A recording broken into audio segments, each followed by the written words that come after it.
Japan home rice ஸ்டைலில் ஒரு பொட்டலம் பிரியாணி பார்க்கலாமா?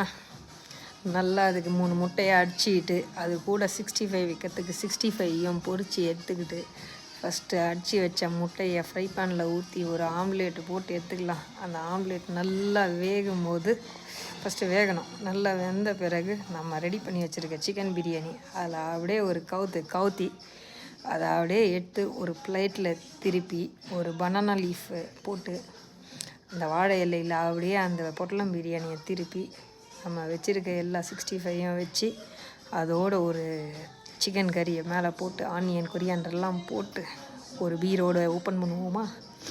பியர்னால் அது நோ ஆல்கஹால் பியர் தான், அதுலேயே ஆல் ஃப்ரீ போட்டிருக்குல்ல.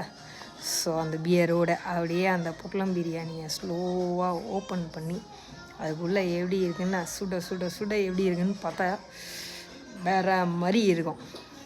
வாவ், சூப்பரா, பயங்கரமா. அப்படியே ஒரு சிப்பு. எல்லோரும் வாங்க சாப்பிட்லாம்.